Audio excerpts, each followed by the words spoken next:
लीजिए सर चाय।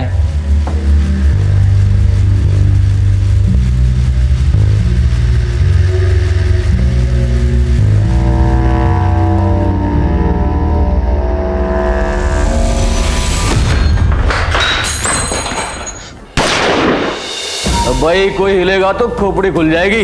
चलो चलो चलो चलो चल अरे भाई चश्मिश चल गाड़ी डेली करो। अरे सोच कर रहा है कर दे भाई, नहीं तो बीवी बेवा हो जाएगी थारी। चल फटाफट कर निकाल।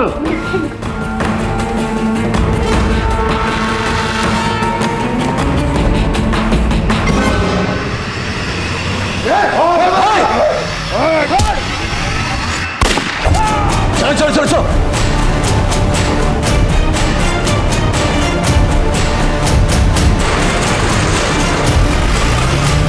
नमस्कार आदाब।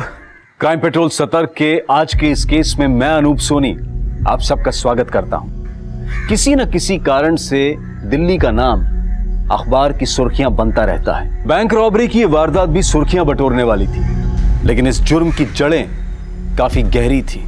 जो नजर आ रहा था उससे कहीं ज्यादा संगीन थी इस जुर्म की श्रृंखला।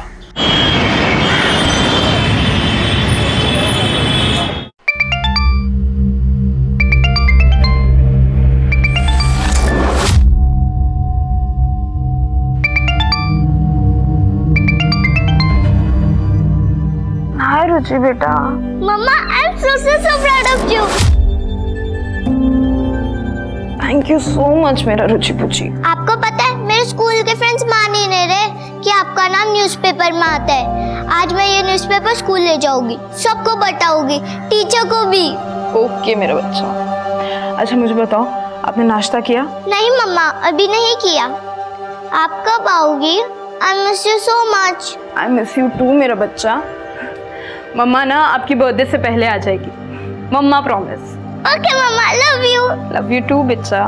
मुझे दे। हाँ बेटा नाश्ता कर लिया? क्या माँ 5 बजे तो ऑफिस से आई हूँ। आपको पता है मैं अभी रुचि से यही पूछ रही थी कि उसने नाश्ता किया या नहीं। कैसा होता है ना, सब माएँ एक जैसी होती हैं, सब माओं का सवाल भी एक जैसा होता है। अच्छा बाबा सवाल नहीं पूछती, लेकिन सलाह तो दे ही सकती हूँ ना। हाँ देख रचना बेटा, ये नाम कमाने के चक्कर में ना तू दुश्मन मत बना लेना। छोटी मोटी खबरों तक तो ठीक था, लेकिन तू अब जो कर रही है ना वो खतरनाक है। तुम्हारे सीनियर निशा को शौक होगा खतरों से खेलने का, लेकिन उसके शौक के लिए तुम अपनी जान खतरे में मत डालना, समझी? अरे अब उठ भी जा, कब तक सोती रहेगी? रात भर निशाचर की तरह घूमती रहती है। कितनी बार बोला कि अब ये करियर वरियर छोड़ो और शादी पे ध्यान दो, और इस बार मेरी बात नहीं मानी ना तो देख लेना। मम्मा क्या आप रोज रोज सुबह चालू हो जाती हो? फोन पे धमकियां कम आ रही थी क्या जब आप भी चालू हो गई? देख ये मजाक की बात नहीं है, मैं बहुत सीरियस हूँ। अच्छा अच्छा ठीक है बाबा, मैं शादी कर लूंगी, लेकिन शादी करने के लिए कोई लड़का भी तो मिलना चाहिए ना। अरे तो वो है ना तेरे ऑफिस में तेरे साथ जो काम करता है अभिषेक, उसमें क्या खराबी है? कर लो बात, जब देखो फोन ही आते रहते। हाँ, अभिषेक 100 साल जियोगे तुम। एक्चुअली मेरे घर पे ना तुम्हारा ही मुद्दा छिड़ा हुआ है। मेरी तारीफ कर रही थी या बुराई? तारीफ और तुम्हारी भूल जाओ। एक्चुअली वो क्या है ना कि मेरी मम्मी मुझे बार बार कन्विंस कर रही है कि मैं तुमसे शादी कर लूं। तो बोलो करोगे मुझसे शादी?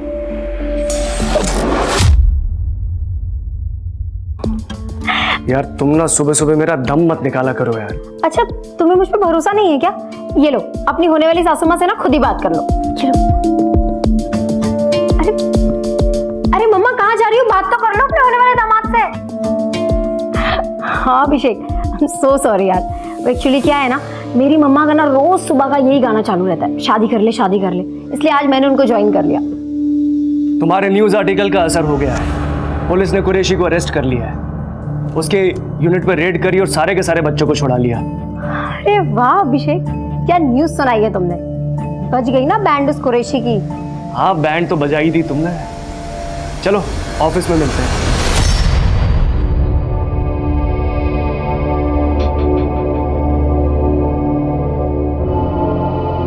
निशा और अभिषेक, तुम दोनों इस बार इलेक्शंस कवर करोगे। पर सर फिर क्राइम कौन कवर करेगा? आई मीन कुरैशी जैसे काफी लोग हैं दिल्ली में। तुम्हारी असिस्टेंट रचना करेगी। आई थिंक वो आपसे इंडिपेंडेंट रिपोर्टिंग कर सकती है। And I am promoting her. Hey congratulations Rachna. Thank you so much sir. You deserve it Rachna. Thanks कहने की जरूरत नहीं, पर हाँ ट्रीट देने की जरूरत है।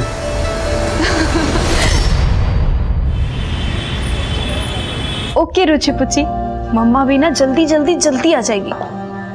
क्या खिचड़ी पकड़ी है माँ बेटी में? बहुत खुश है रुचि। पता है उसने अपने पूरे स्कूल में सबको न्यूज आर्टिकल दिखाया।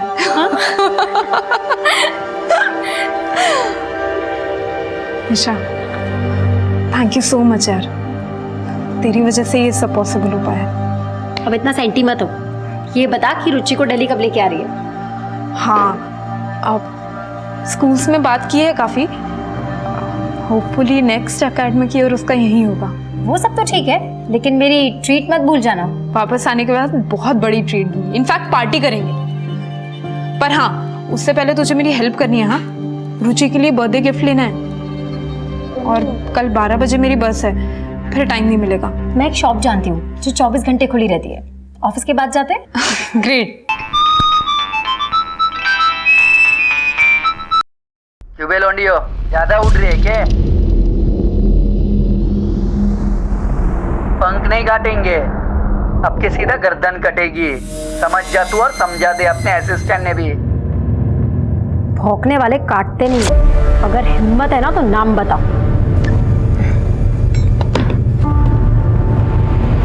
अरे तू टेंशन मत ले, ये सब तो चलता रहता है। देख हम ऑफिस के बाद जाएंगे, रुचि का गिफ्ट लेंगे, ठीक है? चल अभी मैं जाती हूँ।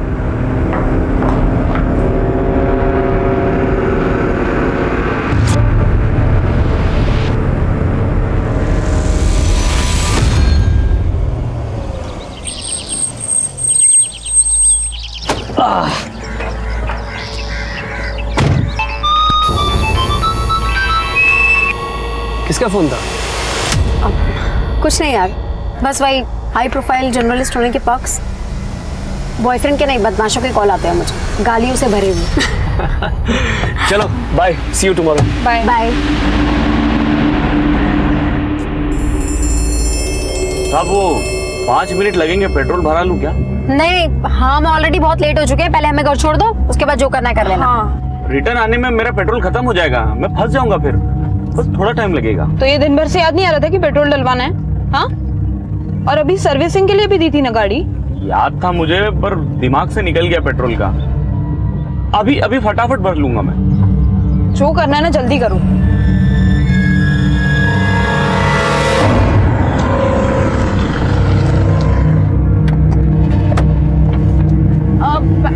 मैंने ले लिया। ये ड्राइवर भी ना पेट्रोल के चक्कर में मेरी बस छुड़वा देगा।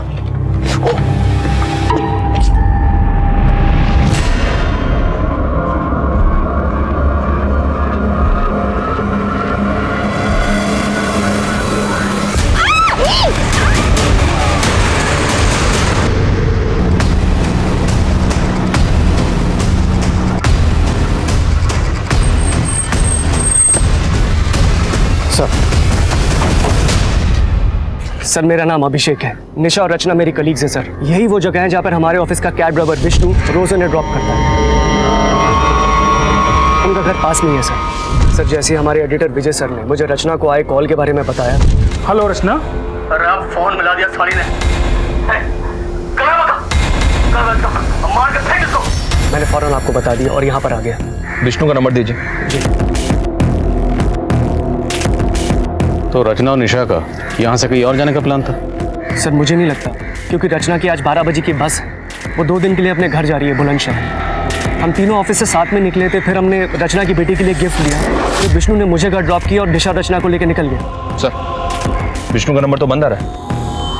ये विष्णु कैसा आदमी है और आपके ऑफिस में कितने अरसे से काम कर रहा है? 1 साल से सर। और 1 महीना पहले उसकी वजह से हमारे ऑफिस में बवाल हुआ। विष्णु, ये जो रियर व्यू मिरर है ना, ये पीछे गाड़ियां देखने के लिए होता है, समझा ना? नहीं साहब, वो मैं पीछे देखने के लिए सेट कर रहा था। ओ गॉड, इज ही ड्रंक? तूने पी रखी है ना? नहीं। विष्णु निकल जाओ यहाँ से अभी के अभी। साहब मैं हाथ जोड़ के माफी मांगता हूँ, दोबारा ऐसा गलती नहीं होगा मुझसे। साहब बोलो ना आप, मैं माफी मांगता हूँ, मैं दोबारा गलती नहीं करूँगा। एक चांस और दीजिए प्लीज। तो निशा ने उस वक्त तो माफ कर दिया विष्णु को, लेकिन हो सकता है विष्णु के मन में कहीं खटास रह गई और उस बेइज्जती का बदला उसने अब लिया। हो सकता है सर, लेकिन आप प्लीज निशा और रचना को जल्दी ढूंढ लीजिए सर। निशा की माँ का रो कर बुरा हाल है। रचना की माँ को तो मैंने अभी तक बताया भी नहीं है। बेफिक्र रहिए, हम पूरी कोशिश कर रहे हैं। विशाल सर। विष्णु का पता लगा। जी सर, प्रेस वैन का रजिस्ट्रेशन नंबर मैंने हर टोल नाका और चेक पोस्ट पे भेज दिया है। सभी टोल नाका की सीसीटीवी स्कैन करो, बैरिकेडिंग करवाओ और हर गुजरने वाली गाड़ी को स्कैन करो। सर, आसपास कहीं भी सीसीटीवी नहीं है। वहाँ कॉर्नर पे एक पान वाले की दुकान है। उसने बताया कि सुबह उसके एक साथी ने लड़कियों की चीखने की आवाज़ सुनी थी, पर उसे कोई दिखाई नहीं दिया। इसका मतलब ड्राइवर विष्णु गाड़ी को लेकर यहाँ तक तो आया था, पर यहाँ आने के बाद उसका प्लान बदल गया। एक काम करो, विष्णु, रचना और निशा तीनों के फोन सर्विलेंस पर डालो।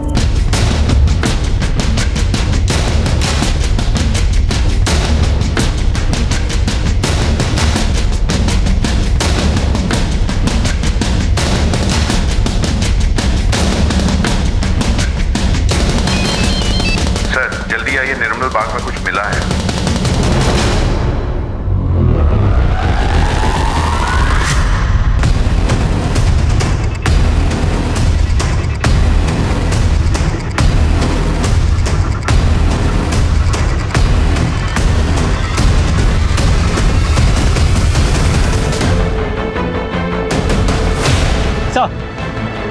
सर झाड़ियों में डॉल मिली।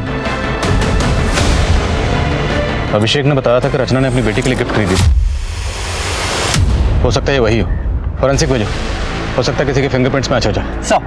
2 जाबाज महिला पत्रकारों के साथ हुई इस घटना ने पूरी दिल्ली को हिला कर रख दिया है। हमने आपको पहले भी बताया कि पुलिस के इस क्राइम सीन में पहुंचने के पहले ही एक पीड़िता की मौत हो गई, वहीं दूसरी पीड़िता की हालत नाजुक बताई जा रही है। सूत्रों के अनुसार कहा जा रहा है कि पीड़िताओं के साथ पहले दुष्कर्म किया गया। महिला पत्रकारों के साथ हुई ये घिनौनी वारदात एक सबूत है पुलिस और प्रशासन के खिलाफ। ये मीडिया इस केस को बहुत उछालने वाला है। अब कमिश्नर साहब का 2 बार फोन आ चुका है। ड्राइवर विष्णु, मुझे 24 घंटे के अंदर अंदर लॉकअप में चाहिए। सर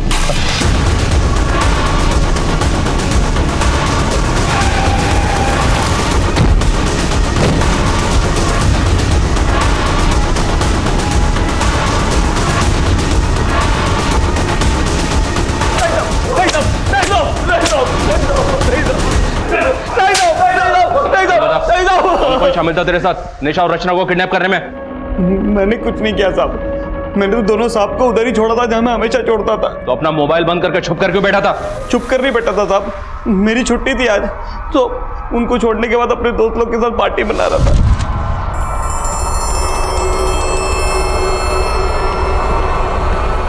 अरे यार, ये बैटरी भी अभी डेड होनी थी।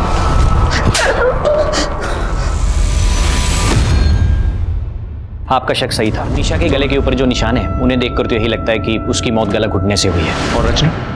कंडीशन क्रिटिकल है, हमने उसे आईसीयू में शिफ्ट कर दिया है। उसके सिर पे गहरी चोटें आई हैं। कहीं घूमने चले? रचना,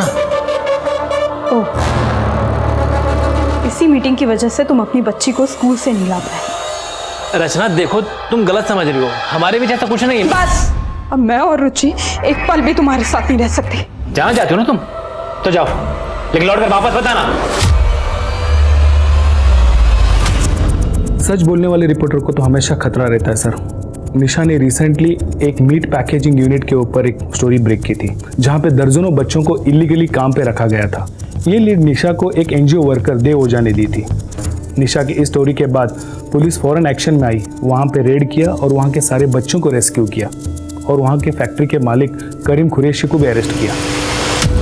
करीम कुरैशी और ड्राइवर विष्णु, उसने एक बार निशा के साथ बदतमीजी की थी, बात आप तक भी पहुंची, लेकिन आपने उसे नौकरी से नहीं निकाला। सर गरीब आदमी है, पिछले 1 साल से मेरे पास है, निशा ने भी जोर नहीं दिया, इसलिए मैंने पहली गलती समझकर उसको माफ़ कर दिया। और रचना ने जब आपको आखिरी बार कॉल की वो कॉल महज 20 सेकंड की थी, फिर भी आपने रिकॉर्ड की, पूरी कॉल रिकॉर्ड की।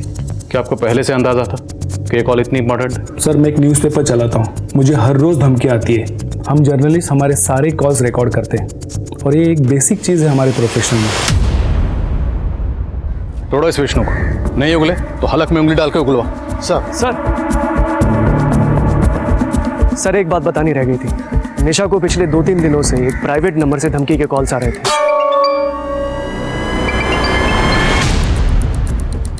जिस दिन ये हादसा हुआ उस दिन भी। हाँ मनीष, करीम से बात करने की परमिशन मिली? जी हाँ सर, अभी अभी दीवानपुर पुलिस स्टेशन शादरा से परमिशन मिला है। तुम शादरा पहुंचो, हम करीम से मिलते हैं। साहब, उन गरीब बच्चों को मेरे यहाँ पे काम करके 2 वक्त की रोटी मिलती थी। उनके माँ बाप खुद छोड़ के गए थे मेरे पास उन्हें। उन लड़कियों ने जानबूझकर मुझे फंसाया और इसकी सज़ा अल्लाह ने उन्हें दे दी। सज़ा अल्लाह ने दी या तूने? और अब अपना सारा किया कराया ऊपर वाले पे डाल रहा।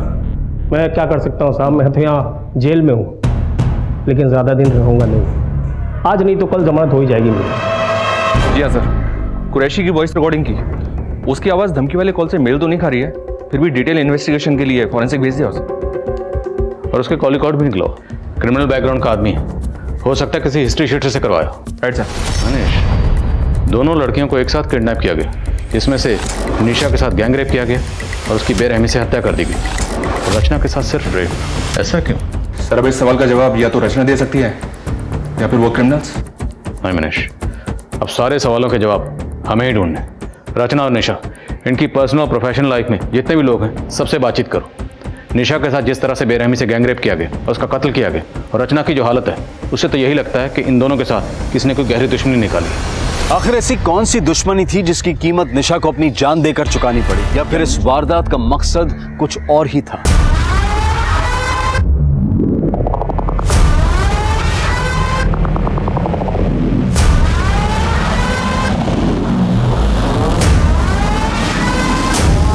एक बात बता, कि गार्ड ने गोली मारी या तो बात हमारी समझ में आ गई, लेकिन वो चाय वाले ने क्यों मार दिया? अरे हमारे पैर पे चाय गिरा दी थी बाबड़ी बूच ने, पैर गंदा कर दिया था हमारा, मार दिया।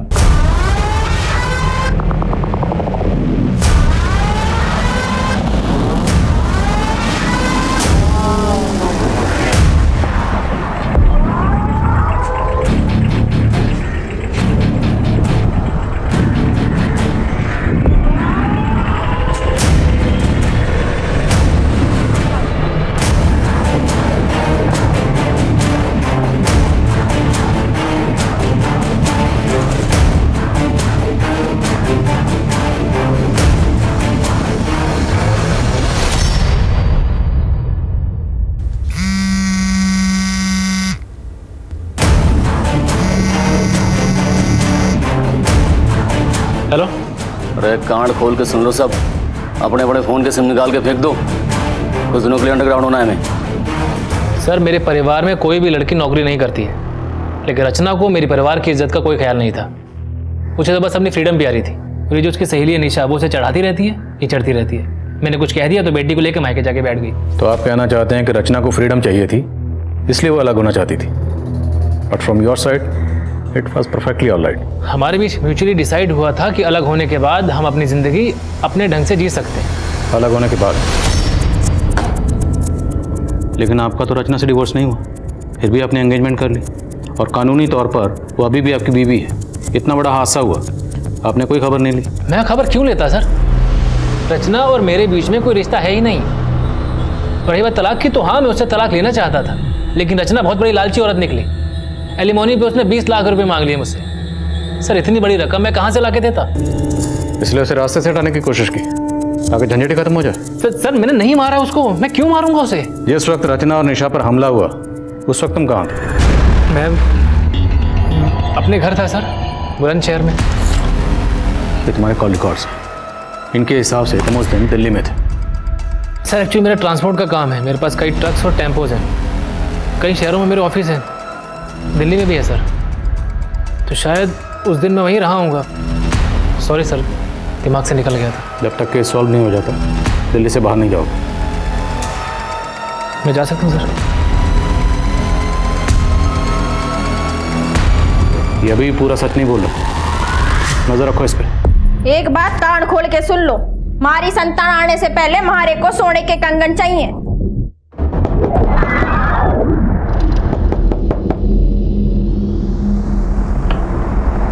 भाई साहब 2 मिनट। सर, फॉरेंसिक रिपोर्ट आ गई है सर। विष्णु और उसके दोस्तों के वॉइस सैंपल्स किडनैपर से मैच नहीं हुआ। विष्णु ने कुछ और बताया? विष्णु का कहना है कि सर जिस दिन क्राइम हुआ था उस दिन निशा और रचना अपनी डेली रूट से घर नहीं गई थी, काफी घूमी थी। वो सनशाइन एनक्लेव वाला रास्ता लिया था।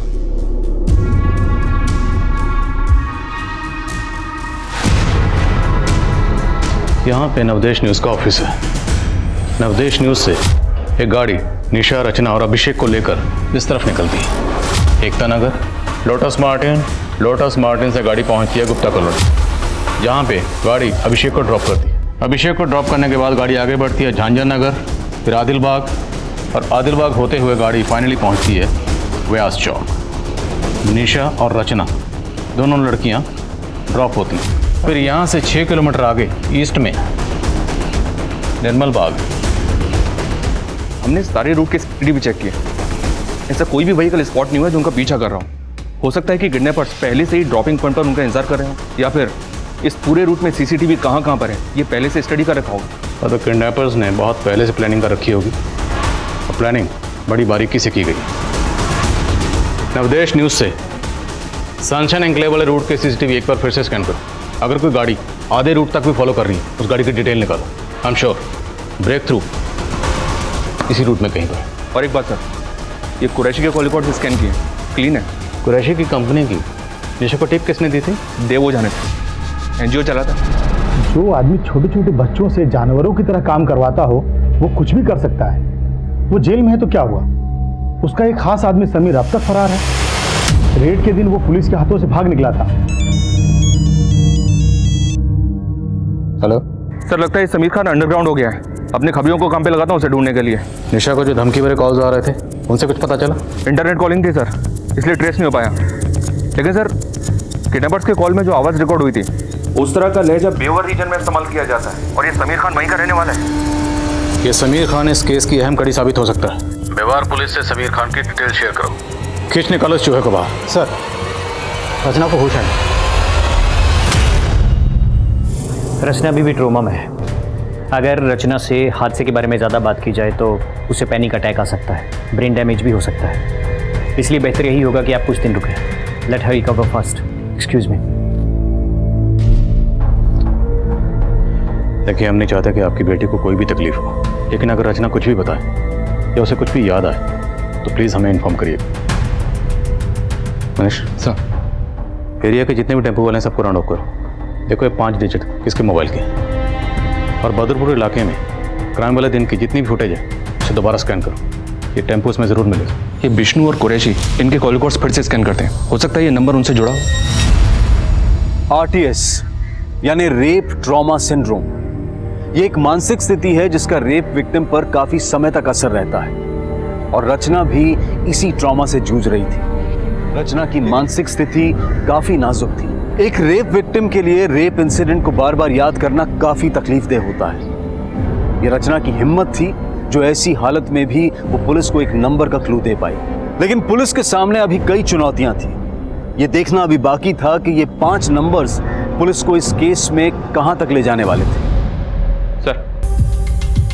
सर, मैंने सारे सस्पेक्ट और इस केस से जुड़े सभी लोगों की सीडीआर चेक की, लेकिन कहीं भी कोई ऐसा नंबर नहीं मिला जिससे लास्ट में ये 5 डिजिट हो, 36366। सर, मुझे भी ऐसा कोई टेम्पो नहीं मिला जिस पे ये लिखे हो 36366। किसी भी टेम्पो पर नॉर्मली किसका नंबर लिखा होता है? मोस्टली तो ओनर का ही होता है सर। सर, कभी कभी टेम्पो पे ओनर के ऑफिस का लैंडलाइन नंबर होता है। हम लोग मोबाइल नंबर ढूंढ रहे हैं, शायद लैंडलाइन नंबर हो। एग्जैक्टली। अभी हमें इतना तो पता है कि ये क्रिमिनल जो भी है वो बेवार रीजन में कहीं से है। तीनों जिलों के एसटीडी कोड निकालो। उन एसटीडी कोड के साथ ये 5 डिजिट मिला के डायल करो। अगर ये किसी का लैंडलाइन नंबर है तो कहीं ना कहीं घंटे जरूर बजेगी। आजा, बैठ जा। देखो भाई, 2 दिन में निकलना है हमें, सब लोग तैयार है ना? हमारी बात मानो तो ये सुपारी वाला काम ठीक ना है, और चोरी चकारी लूटपाट ठीक है अपने लिए। अरे मेहंदी, हट रही है क्या थारी? हैं? तू ना एक काम कर, तू ना जनानियों में रह भाई, ठीक है थारे लिए। जो चोरी चकारी तेरे बस का काम ना है। पिकअप वैन पहुंच रही है, मेरे फोन का इंतजार करना।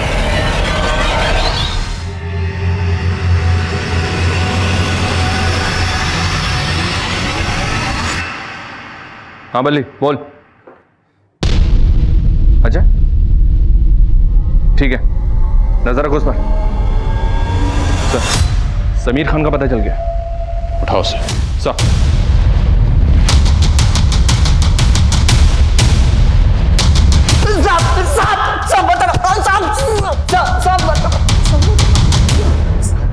सब 36366 सब एक किसका नंबर है मुझे नहीं पता साहब, मैंने कुछ नहीं किया। तूने कुछ किया नहीं तो चुप क्यों रहा था? कुरैशी भाईजान के अरेस्ट के बाद पुलिस मेरे पीछे पड़ गई थी साहब, चाइल्ड ट्रैफिकिंग के चक्कर में साहब। मैं कुरैशी भाई को बच्चे ला कर देता था, इसलिए मैं छिप गया साहब। पर साहब वो लड़कियों से मेरा कोई लेना देना नहीं है साहब। तेरा लेना देना है या नहीं ये भी पता चल जाएगा। सुमित सब बता दो। निशा को मैं धमकाया था साहब, पर मैंने कुछ नहीं किया साहब। जिस दिन ये कांड हुआ उस दिन भी तूने निशा को फोन किया? जी साहब। टुकड़ों टुकड़ों में इंफॉर्मेशन दे रहा। मारो साले, टुकड़े टुकड़े में। समीर को वो सैंपल किडनैपर के वॉइस सैंपल से मैच करने के लिए भेजो, और फिंगरप्रिंट्स भी। शायद उस डॉल पर जो फिंगरप्रिंट्स हैं वो इससे मैच हो जाए।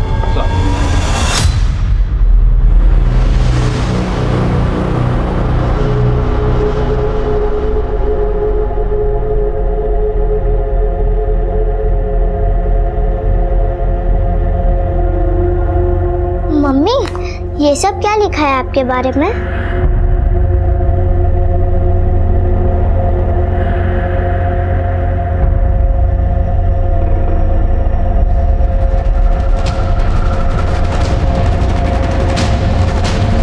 सर हमने 36366 नंबर के साथ नाम हतिन और नू के एसटीडी कोड्स लगाकर कॉल किए। इनमें से 2 लैंडलाइन नंबर चालू हैं। एक नंबर डॉक्टर पुजारी का है और दूसरा जमाल शेख का है, जो मवेशियों का व्यापारी है। उठाओ इस जमाल शेख को, हो सकता है समीर ने इसे इसके टेम्पो को हायर किया। सर जी 2 गड्डी है हमारे पास, दोनों ने ना आज तक हरियाणा बॉर्डर क्रॉस ना किया, कोई काम ही नहीं पड़ता। तेरे बाप ने तो ये 3 टेम्पो दिए थे विरासत में, भूल गया क्या? ये देख, ये रहे उन तीनों के नंबर। 2 यहाँ पे हैं, तीसरा कहाँ है? ओ हाँ साहब जी, ये तीसरी गड्डी 3 साल पहले हमारा छोटा भाई कासिम ले गया था, तब से मैंने ना देखी। कहाँ है कासिम? बोल।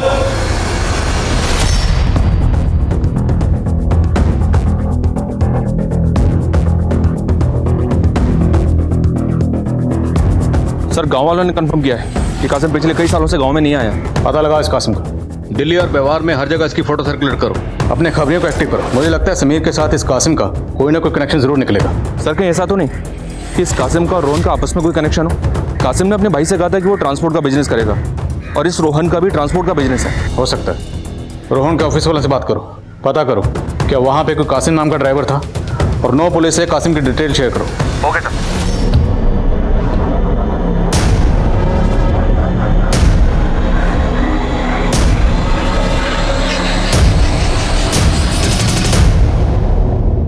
समीर के वॉइस सैंपल्स तो किडनैपर के बेवारी एक्सेंट से कुछ हद तक मैच करते हैं, लेकिन डॉल पर मिले फिंगरप्रिंट्स समीर के फिंगरप्रिंट से मैच नहीं करते। हो सकता है समीर ने कासिम को सुपारी दी। समीर और कासिम के बीच में कोई कनेक्शन? जी नहीं सर, समीर हातिन जिले का रहने वाला है और कासिम नू का। हम घूम फिर के फिर वहीं पर आ गए, 0 पे।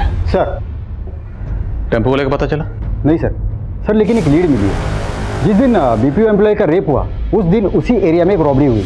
उस दिन उस एरिया में कोई रॉबरी हुई थी? नहीं सर, लेकिन रचना ने जिस एरिया से डॉल खरीदी थी उस एरिया में एक रॉबरी अटेम्प्ट हुई थी, लेकिन फेल हो गई क्योंकि आसपास के लोगों ने चिल्लाना शुरू किया तो वो लोग भाग गए, वो भी एक टेम्पो से। मतलब ये गैंग पहले रॉबरी करता है और फिर ली हुई सुपारी को अंजाम देता है। 9 पुलिस से ऐसे गैंग की और डिटेल पता करो। सर बड़े शातिर हैं बेवारी गैंग वाले, बच्चों का इस्तेमाल करते हैं अपने काम करने के लिए। कैसे? सर जुवेनाइल होम से बच्चे हायर करते हैं, उन्हें अपना लाइनर बनाते हैं और यही बच्चे उन्हें इन्फॉर्मेशन देते हैं कि कब कहाँ माल मिलेगा। मुझे दिल्ली हरियाणा बॉर्डर के आसपास के जुवेनाइल होम्स के एक्टिव लाइनर्स की डिटेल चाहिए। जी सर। हमारे यहाँ 4 बच्चे बेवार रीजन से हैं, जिसमें से 3 तो अभी सेंटर पे हैं, मगर एक अपने गांव गया हुआ है। उसके माँ बाप ने अपनी गारंटी पे उसकी कस्टडी ली है। उस बच्चे की डिटेल मुझे मिल सकती है? जी बिल्कुल मिल सकती है। ये देखिए, ये वाला है।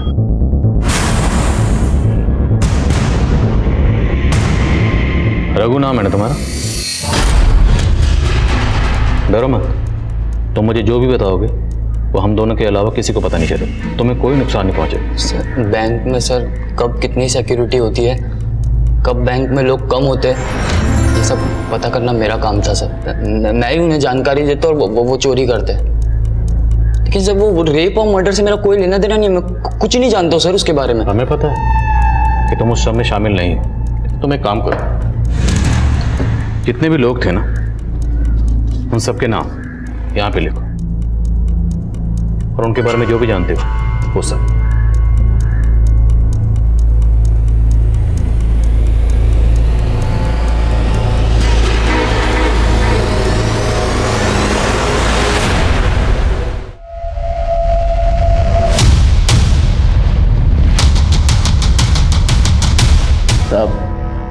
रघु हमारे लिए खबरें लाने का काम करता था।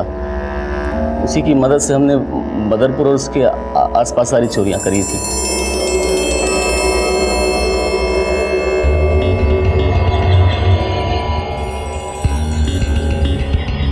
हेलो भगवान दादा, माल उतर गया है और बैंक में भीड़ भी कम है, आप लोग आ जाओ।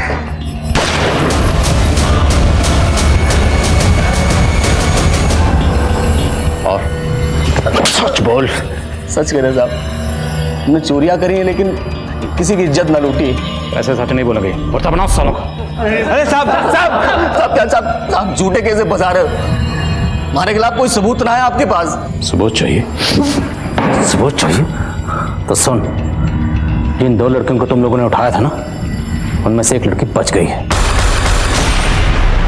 उस लड़की ने तुम्हारे टेम्पो को पहचान लिया है।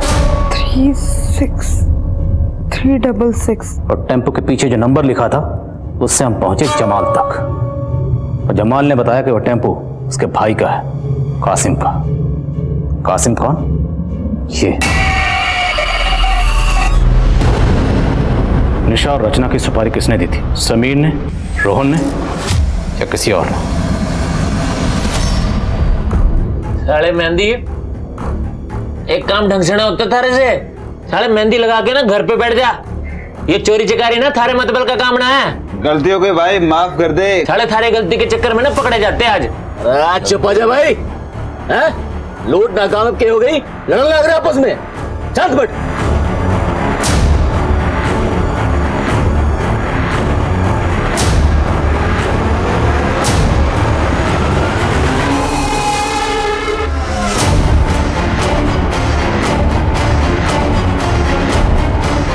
छोरियां कहाँ जा रही भाई?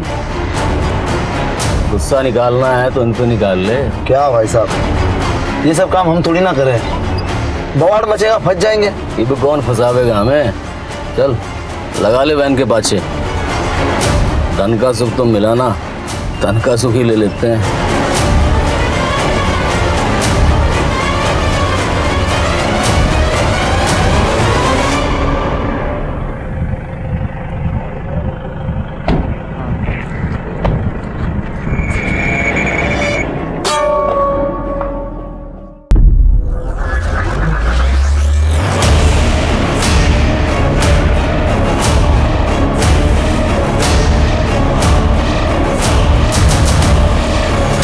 सुपारी ना किसी दी हमको साहब, हम तो हमेशा की तरह चोरी करने निकले थे।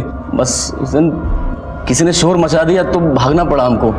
दूसरी बार हमारी डकैती फैल हुई थी तो हम लोग बहुत चिढ़े हुए थे, इसलिए साहब इसके पहले हमने कभी किसी चोरी को खराब ना किया, पहली बार हुआ ऐसा। तो और वो बीपीओ वाली लड़की? साहब हौसला बढ़ गया था हमारा, हमें ना लगा था कि कभी पुलिस हमको पकड़ पाएगी। मैं सोचा था कि इसी तरह पैसे लूटेंगे और चोरियां उठाएंगे, मज़े करेंगे। तुम लोगों को एहसास है तुम लोगों के पल भर के मज़े ने किसी की पूरी जिंदगी को बर्बाद कर दिया? मज़े करोगे तुम लोग?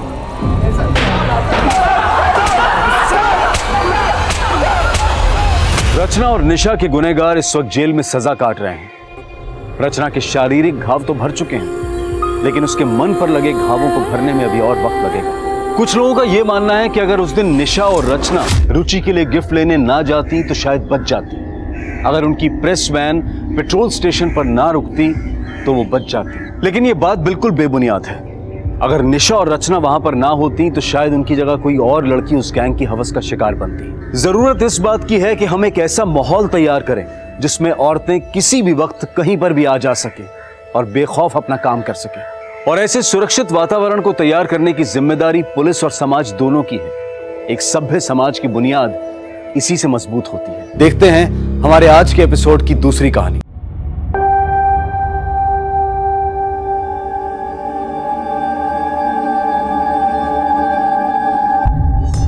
अरे तुम दोनों डर क्यों रहे हो? प्यार तो करते हो ना एक दूसरे से। बस फिर दोनों अडल्ट्स हो, हक से शादी करो। दीदी आप नहीं समझ रही है, हमारी बिरादरी को आप नहीं जानती। अगर हमारे पंचों को पता चल गया ना कि मैं कहीं बाहर शादी करने वाली हूँ तो मुझे काट कर कहीं फेंक देंगे।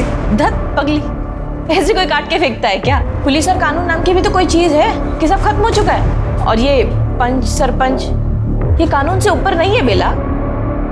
देख बेला, मैं ना तेरे घर वाले से बात करता हूँ, ठीक हो जाएगा सब। कोई फायदा नहीं है, माँ कभी नहीं मानेगी। तेरे बाबा तो तेरी बात मानते हैं ना, उनसे बात करके देख।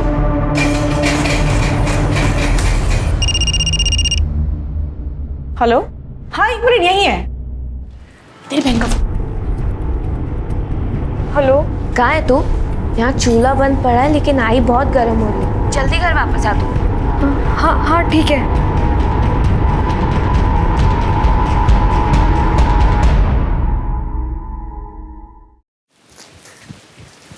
बाबा आ गई तू? ये देख तेरे लिए खौला है, ले ले। क्या है? ताई को भी दे। हाँ, समोसा। मैं पानी आंकता।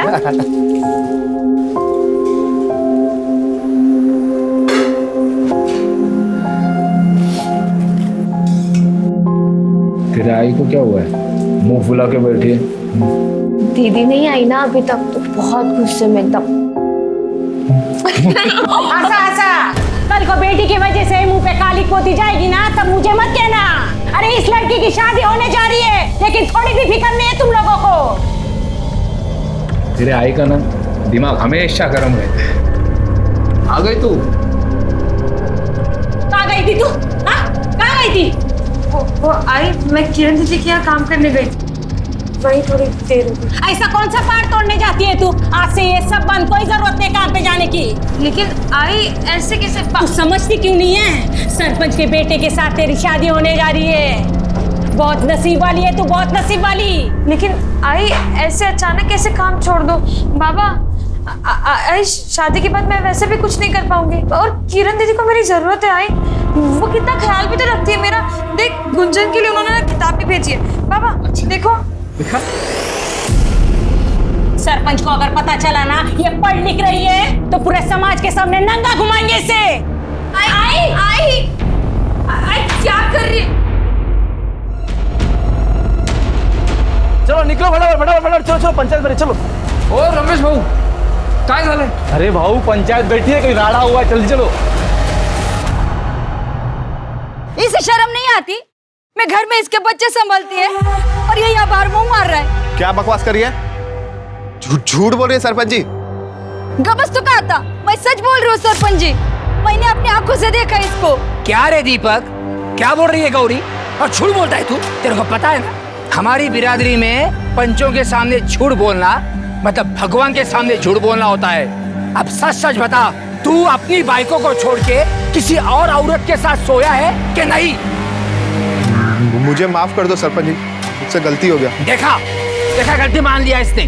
तू जानता है ना कि अपनी बिरादरी में ऐसी गलती को माफी नहीं, सजा मिलती है, सजा। और तेरे को सजा जरूर मिलेगी।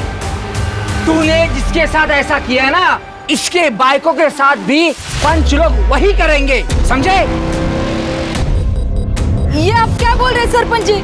मैं आपके पास इसके गुनाह की गुहार लेकर आई थी और अब मुझे सजा देने लग गए। ए गौरी, तू क्यों रोती है? सजा तेरे को नहीं, ये तेरे दीपक को मिल रही है। सबको पता चलना चाहिए। अपनी बाइकों को छोड़ के किसी और औरत के साथ कोई सोता है तो उसके अपनी बाइकों के साथ क्या होता है। आप ऐसा नहीं कर सकते सरपंच जी। बस, पंचों का फैसला आखिरी फैसला है। अरे देवा। राधे, बख्तोस ना अपनी बिरादरी में ये क्या हो रहा है। मैंने तो फैसला कर लिया है, मैं जल्द से जल्द तेरी बेटी बेला की सगाई अपने बेटे किशोर के साथ कर रहा हूँ और झट से लगन लागा तैयारी ला।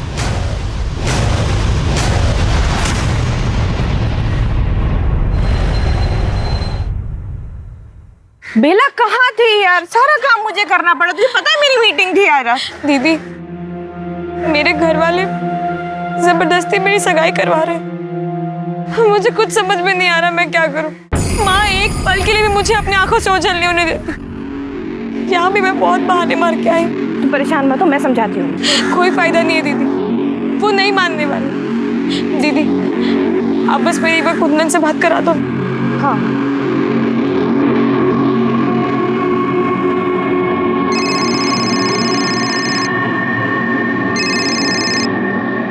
हेलो कुंदन,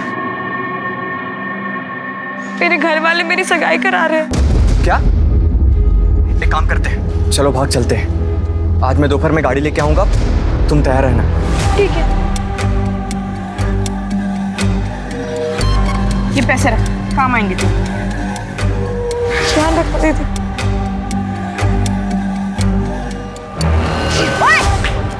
क्या कर रहे हो भैया? सॉरी हो क्या सॉरी?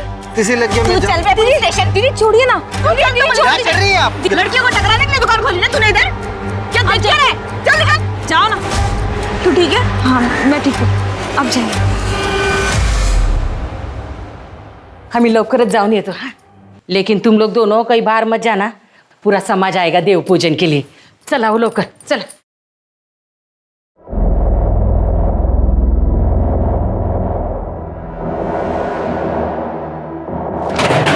ताई तू सच में जा रही है? ताई मुझे बहुत डर लग रहा है। गुंजन तू बता मैं क्या करूं? देखो पता है ना वो किशोर कैसा है। उसके साथ अगर मेरी शादी हुई ना तो नोच नोच के खाएगा मेरे को। लेकिन ताई तो गुंजन, मैं कुंदन से बहुत प्यार करती हूँ, उसके बिना नहीं जी पाऊंगी। तो अपना ध्यान रखना।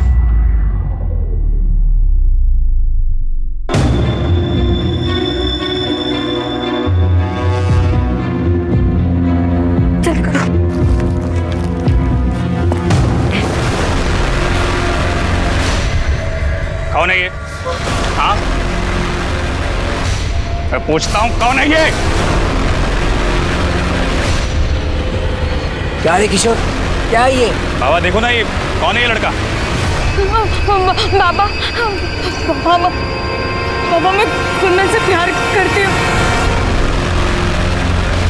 भाई क्या बोलते, तू पागल हो गई है क्या? तेरी लगन का शगुन लेकर आया हूँ और तू सजा प्यार करने की। उनके पूरे समाज के सामने उसे और उसके प्रेमी को बेइज्जत करके उनके साथ मारपीट की गई। तो क्या बेला की सारी मुश्किलें खत्म हो चुकी थी? बेला के सर पर आई बला क्या टल चुकी थी?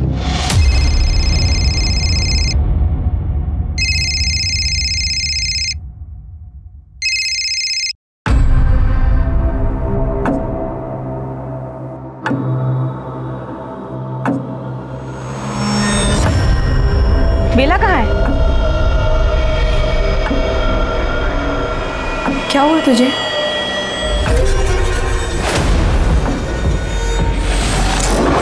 कुछ तो बोल। कुछ नहीं हुआ दीदी मुझे।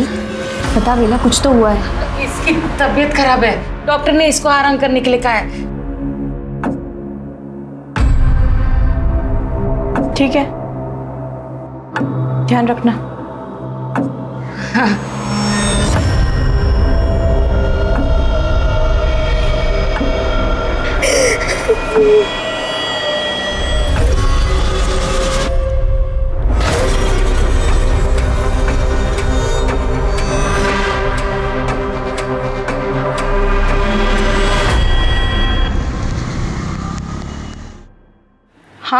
लेआउट ही देख रही थी। वेट, मैं ऑफिस आती हूँ and then let's go about this. या ओके।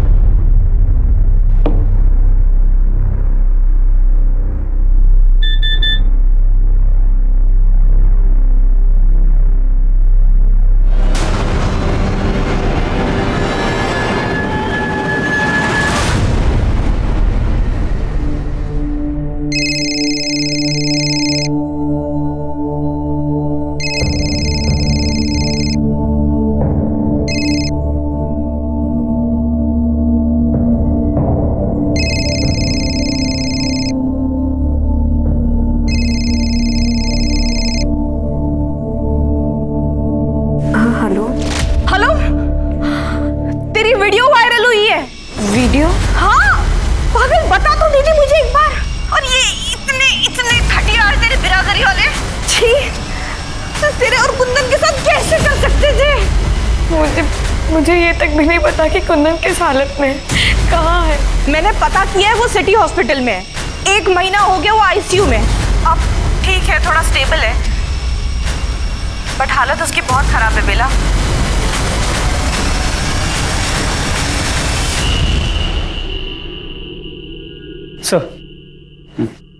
सर ये वीडियो देखिए, वायरल हो रही है। ये पनवेल की। पता करो ये लोग कौन है। जो लोग भी इनके साथ ये कर रहे हैं इनको 3rd डिग्री मिलनी चाहिए। समझ नहीं आता लोग इंसानियत कैसे भूल गए यार।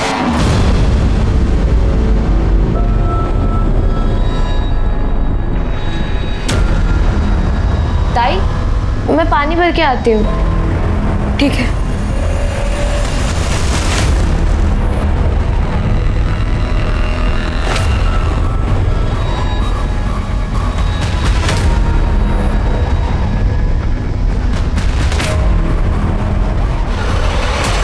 भैया सिटी हॉस्पिटल चलोगे? हाँ चलो भैया।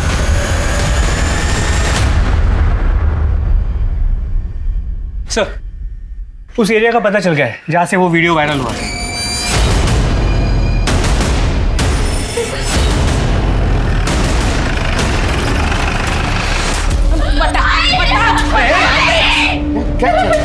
क्यों मारे उसको? कुछ नहीं साहब। वो वीडियो दिखाओ। ये वीडियो तुम्हारी बेटी बेला का ही है ना? हाँ साहब। कहाँ है बेला?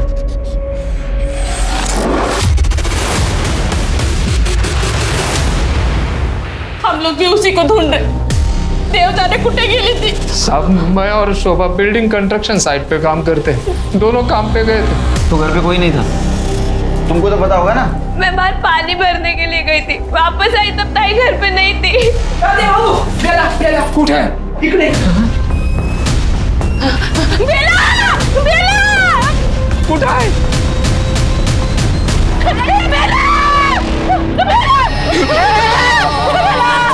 ये ना मांगे क्या?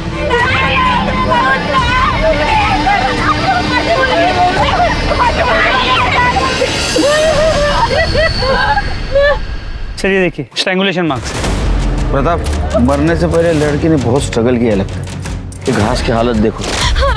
मेरे से गलती हो गई, माफ कर दो। इधर आसपास किधर सीसीटीवी के देखो और पूछताछ करो इस लड़की को किसी ने यहाँ आते हुए देखा था। बॉडी को पोस्टमार्टम के लिए भेज दो।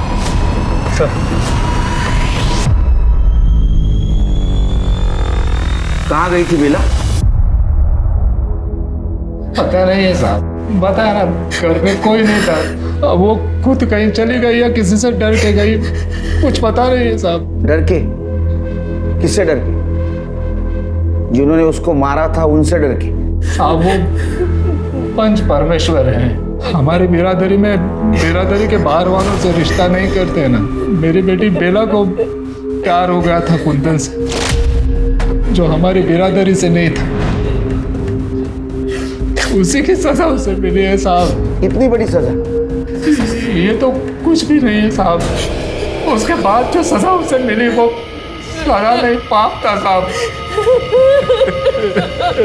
इसके बाद भी कुछ और हुआ था? इसकी परख तो होगी और इसको सजा भी मिलेगी। माफ कर दीजिएगा। मैं ऐसे गुनाह को माफी नहीं मिलती, सजा मिलती है। इसकी तीनों पंचों के साथ ना बारी बारी से शादी होगी। अरे तुम ऐसे कैसे मान गए गांव की जमीन और घर देने के लिए? तू क्या करता? उन भेड़ियों को अपने बच्चों को ऐसे ही नोचने देता? देखो, बेला का जो होना था वो हो गया। अब उसकी कोई इज्जत नहीं बची, और हमारे समाज में तो उसके साथ कोई शादी भी नहीं करेगा। उसकी जिंदगी तो बर्बाद हो गई। अब जमीन देकर अपनी छोटी बेटी की जिंदगी क्यों बर्बाद कर रहे हो? उसकी भी तो शादी करनी, कहां से आएंगे पैसे?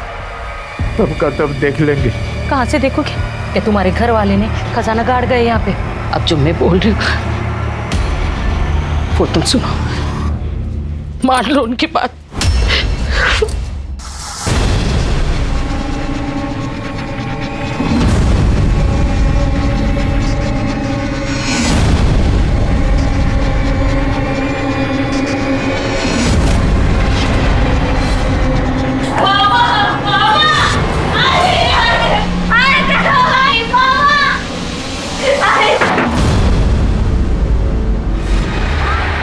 सजा के नाम पे वो लोग उसका रेप कर रहे थे और तुम होने दे रहे थे।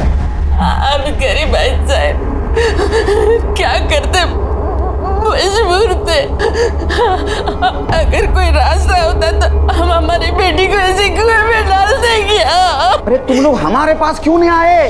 हमारी बिरादरी में पंचों का ही राज चलता है, उनके खिलाफ कोई नहीं जा सकता है सर।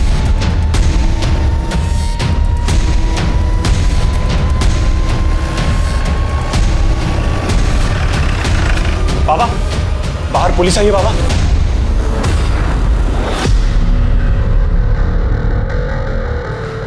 चल गया चल। ओ महाराज, क्या है ये? कहाँ ले जा रहे हो हमको? किया क्या है हम लोगों ने? तुम लोगों ने बेला और कुंदन को मारा, उनको नंगा करके घुमाया, बाद में बेला के साथ रेप किया और हमें शक है तुमने बेला का मर्डर किया। ऐसा हमने किया? झूठे सब, आरोप है, आरोप सिर्फ। राधे ने सब कुछ बताया हमको। चल। अच्छा, आपको राधे ने बताया ये सब कुछ? और राधे ने बताया और आपने मान लिया है? सबूत है आपके पास? पुरावा? पुलिस स्टेशन चल, पुरावा दिखाता हूँ। चल। ओ साहब, उसके लिए भी ना सबूत चाहिए होता है। एक काम करना है, जाओ सबूत लेके आना, फिर बात करना। राम राम। अरे माता का ध्यान देना। सरपंच वाली बात है, मामला बिगड़ सकता है, बेकार तमाशा होगा। सबूत लेके आऊंगा, तेरे को घसीट के लेके जाऊंगा। खुशी से जाओ।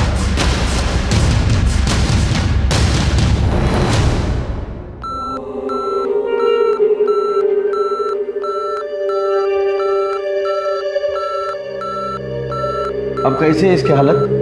हमें इसका बयान लेना। अभी तो पॉसिबल नहीं है सर। जैसे होश आए इन्फॉर्म कर देना।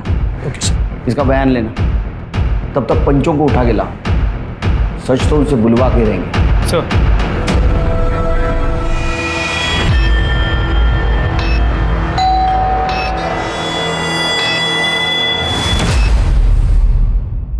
सर, बेला की बॉडी जहाँ पे मिली थी वहाँ पे कोई सीसीटीवी कैमरा नहीं।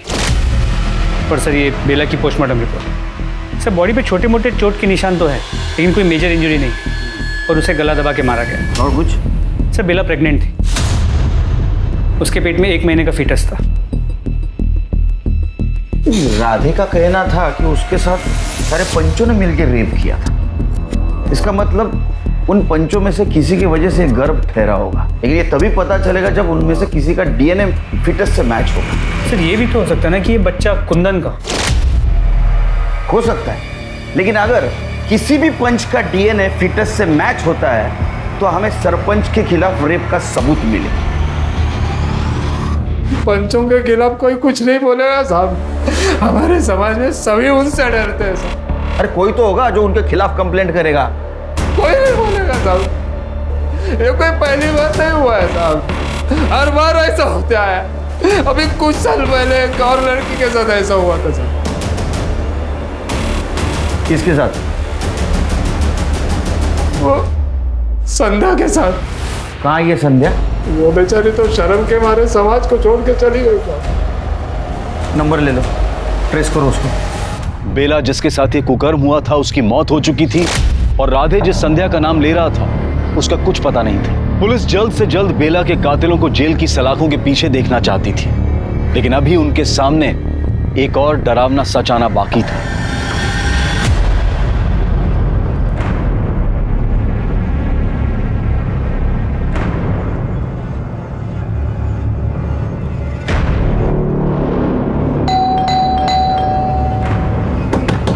मैडम, मैडम, मैडम,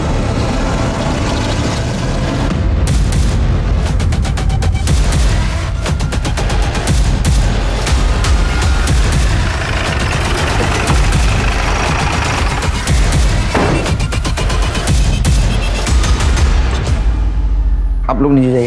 चल रे, दरवाजा तोड़ा।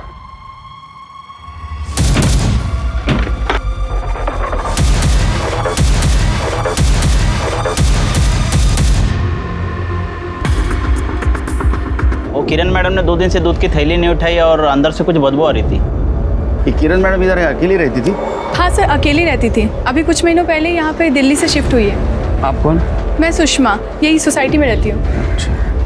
2 दिन से बॉडी घर में पड़ी थी, कोई आता जाता नहीं? वैसे तो कोई आता जाता नहीं था, एक मेड आती थी। थी मतलब? अभी 1 महीना पहले ही उसने काम छोड़ दिया। क्यों? वो तो नहीं पता, लेकिन कुछ तो हुआ होगा। क्या नाम था मेड का? सर बेला।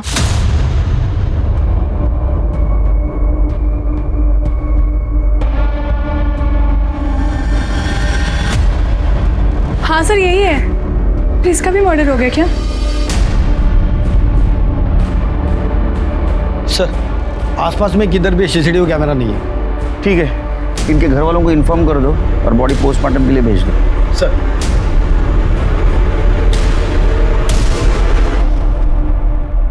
मेरी बेटी जिंदगी में बहुत आगे बढ़ना चाहती थी सर, बहुत तरक्की करना चाहती थी। वो इतनी दूर मुंबई आई थी दिल्ली छोड़कर। पहले तो बस दूर हुई थी हमसे और आप इतनी दूर हो गई कि बहुत दूर चली गई। पानी थैंक यू सर। उसका किसी के साथ झगड़ा, दुश्मनी? नहीं सर, ऐसा कुछ भी नहीं था। हाँ, थोड़ी आउटस्पोकन थी, कुछ गलत होते हुए देखती थी तो खुद को रोक नहीं पाती थी। अभी कुछ समय पहले अपनी मेड को लेकर परेशान थी। मेड बेला?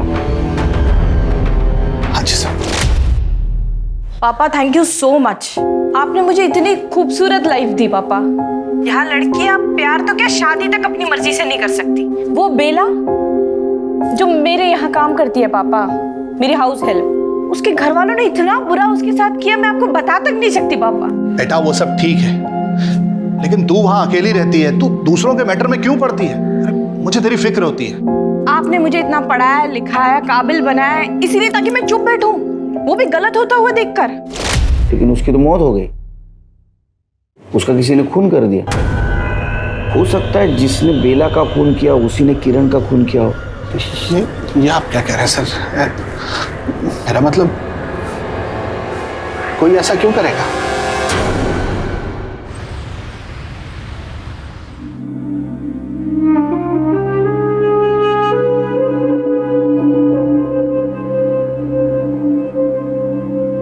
गुंजन कहाँ है? उसको सामान लेने भेजा है। हम सरपंच के खिलाफ पुलिस में शिकायत तो कर रहे, लेकिन मेरे को बहुत डर लग रहा है।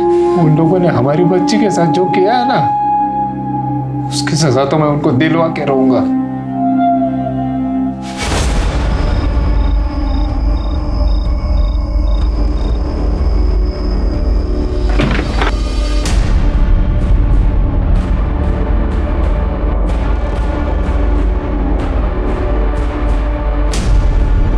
और ये तो राधे और शोभा है।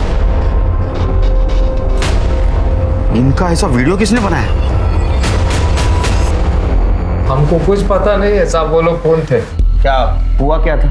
साहब हम लोग घर में ही थे, 2 लोग आए और हमको बहुत मारे साहब, मुंह काला के नंगा के बहुत मारे सब इधर। और अब इस बार भी हमारे पास नहीं आए।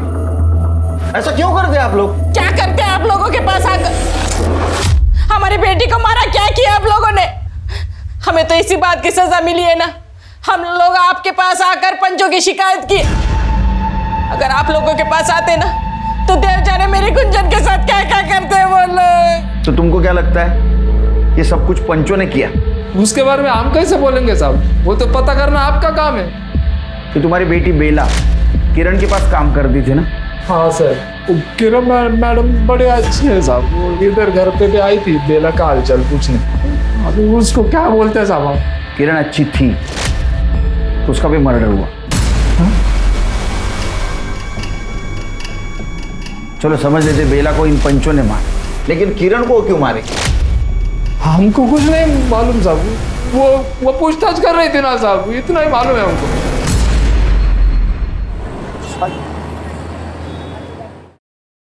सर, किरण की पोस्टमार्टम रिपोर्ट, उसकी मौत 12 तारीख को हुई और उसे भी गला दबा के ही मारा गया।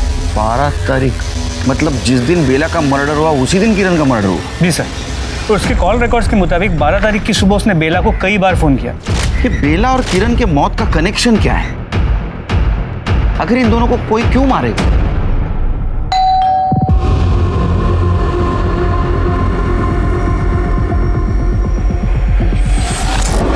प्रताप, एक काम करो, ये जो वीडियो वायरल हुआ है, मुझे लगता है ये सरपंच के साथ जो 2 फंटर रहते हैं ना, उन्होंने ये कांड किया है।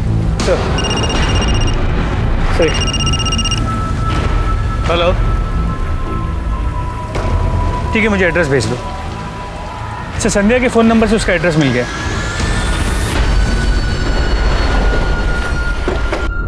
सुनिए जी, ये संध्या कहाँ रहती है?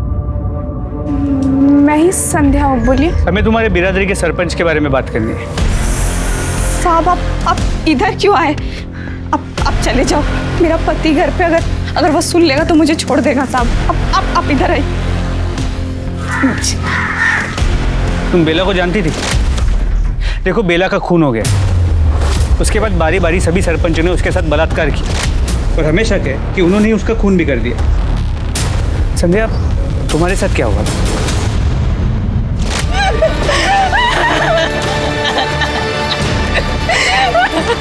निकाल, मैं बोल रहा हूँ ना। तुम्हें कोर्ट में गवाही देनी चाहिए। साहब देखो, मैंने जो भी बताया वो मैं कोर्ट में नहीं बोलेगी। जो हुआ वो मेरा बीता हुआ कल था, उसके लिए मैं मेरा आज खराब नहीं कर सकती। हाथ जोड़ती हूँ साहब, आप लोग जाओ, हाथ जोड़ती हूँ साहब।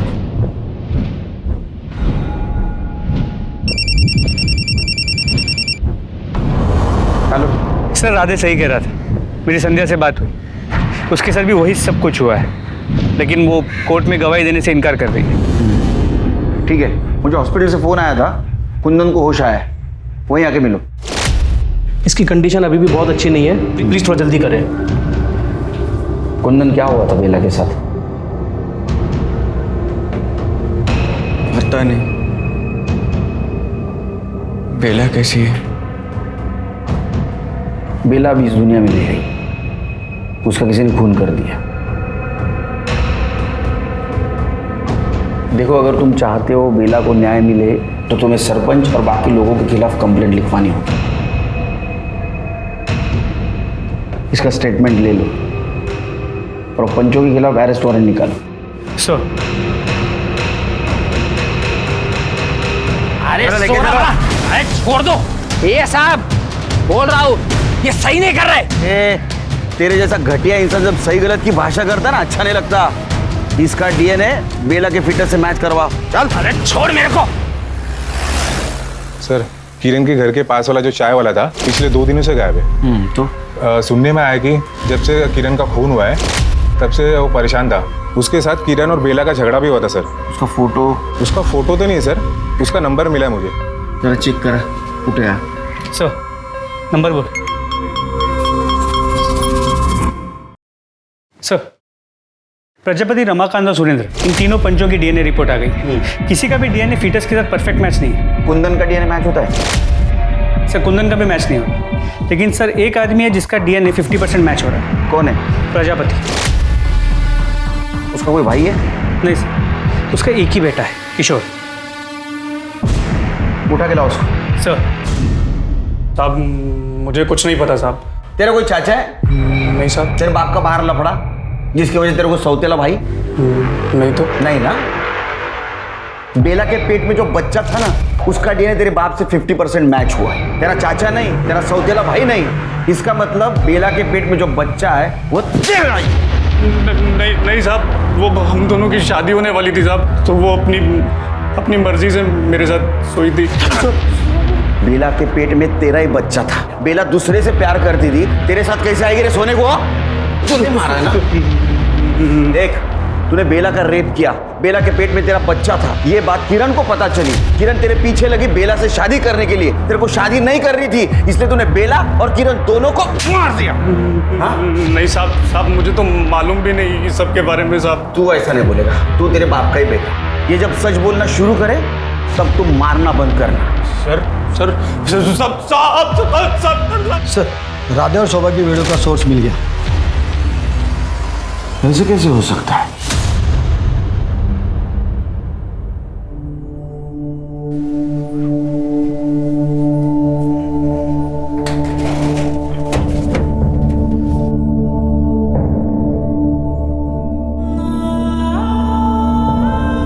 अरे वाह, नए कपड़े। होली आ रही है ना? मेरे कपड़े आपसे ज्यादा सुंदर है। तुम्हारे कपड़े ज्यादा सुंदर होंगे ही ना। अब मेरी बहन भी तो कितनी सुंदर है। गुंजन। पापा। नहीं बेटा। पापा, अब मुझे कौन कहेगा कि मेरी बहन सबसे अच्छी है? और पापा।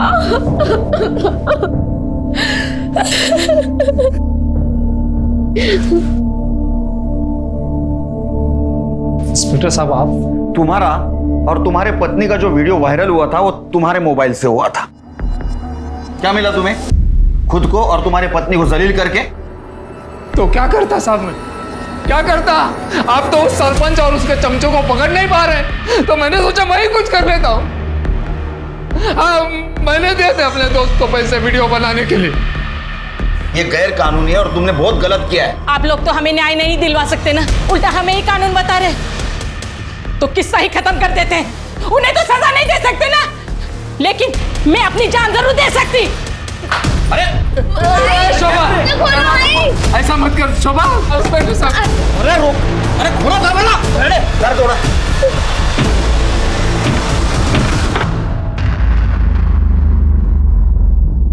तुम्हारी आई की तबीयत कैसी है अभी? पहले से ठीक है साहब, पर साहब मेरे आई पापा ने ना कुछ भी जानबूझ के नहीं किया। वो तो बस न्याय चाहते थे। मेरे पापा ने ये वीडियो सिर्फ इसी के लिए बनाया था। साहब सही में उनकी कोई भी गलती नहीं है इसके अंदर। सर हेलो, गुड सर, उस चाय वाले का पता चल गया। लेके आओ उसको।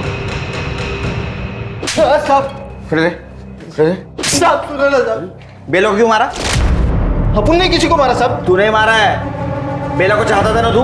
हाँ, किरण ने तेरे को डांटा था। क्या कर रहे हो भैया? सॉरी हो। क्या सॉरी? किसी लग गया। तू चल बे पुलिस स्टेशन। दीदी छोड़िए ना, क्या गलती है? चल निकल जा भैया। तो इसलिए तूने दोनों को भी मार दिया? नहीं साहब, अपन बेला को चाहता था, ये बात सच है। अपना किरण के साथ झगड़ा भी हुआ था साहब, लेकिन अपन ने किसी को नहीं मारा साहब। तू झूठ बोल रहा है। बघायचं काय ते? किशोर के मोबाईल में ये व्हिडिओ मिला। घेऊन जा, तोडा याला। प्रताप, ये तो बेला के रेप का वीडियो है। बोलना कैसे आया? बोलना कैसे आया? बोल। रेप किया था ना, उसके साथ रेप किया था ना तूने? तेरा डीएनए बेला के पेट में जो फीटस था ना, उससे तेरा डीएनए मैच हो रहा है। किया था तूने रेप? सब बेला के साथ रेप कर रहे थे। और साहब साहब देखो, मत मारो साहब, मत मारो साहब, मत मारो साहब। साहब देखो, हमने कुछ नहीं किया है, पहले बोल रहा हूँ मैं। तेरे बेटे ने हमको सबूत दिया है, समझा ना, तुम्हारे हैवानियत का। तुम लोगों ने जो बेला के साथ रेप किया था उसका वीडियो शूटिंग है हमारे पास। तुमने उसका रेप किया, बाद में उसको मार दिया, और ये बात किरण को पता चली थी। वो किरण तुम्हारे काले करतूतों का चिट्ठा हमारे सामने पड़ने वाली थी, इसलिए तुमने किरण को भी मार दिया। नहीं, हमने कुछ नहीं किया साहब। जब तक सच नहीं बोलते तो मारते रहो। देखिए साहब, हमने कुछ नहीं किया है। मैं फिर से बोल रहा हूँ, आपको बहुत महंगा पड़ेगा। ठीक है, कर दो, नंतर कर दो। हाँ सर, वो लोग कुछ भी मानने को तैयार नहीं। उनका कहना है कि कोई रेप हुआ ही नहीं। उन्होंने बेला से शादी की थी और उसके साथ सुहागरात मनाई। ना वो किसी मर्डर के बारे में जानते और ना किसी किरण को पहचान। अरे मर्डर्स हुए तो किसी ने तो खून किया होगा। इस केस की हर डिटेल मुझे चाहिए, बारीक से बारीक चीज खंगालो। सर,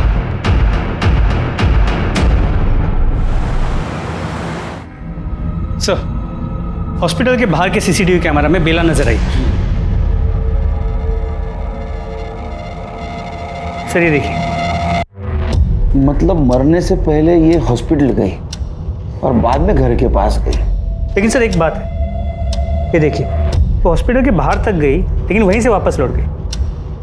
ये देखो, ये रिक्शा से उतरी, पीछे पलट के इसने किसी को देखा और फिर से रिक्शा में बैठ गई। मतलब इसका कोई पीछा कर रहा था, और जो उसका पीछा कर रहा था शायद उसी ने उसको मार दिया। ये रिक्शा किसका पता करो, उसको लेके आओ। सर। हाँ साहब, ये लड़की बैठी थी ऑटो में, वो बोली मुझे हॉस्पिटल छोड़ दो। जब मैं उसे हॉस्पिटल लेने गया और डर के मारे वापस ऑटो में बैठी, मुझे बोली मुझे वहाँ छोड़ दो जहाँ से लेकर आए थे। तुमने देखा ऑटो में कौन था? हाँ सर, जब मैं उसे छोड़ने गया तो पीछे से एक रिक्शा आ रही थी, तो मुझे कुछ गड़बड़ लगी, तो मैंने उतर के देखा तो एक आदमी निकल गया था। फोटो देखो, इनमें से कौन था? नहीं सर। हाँ साहब, ये था।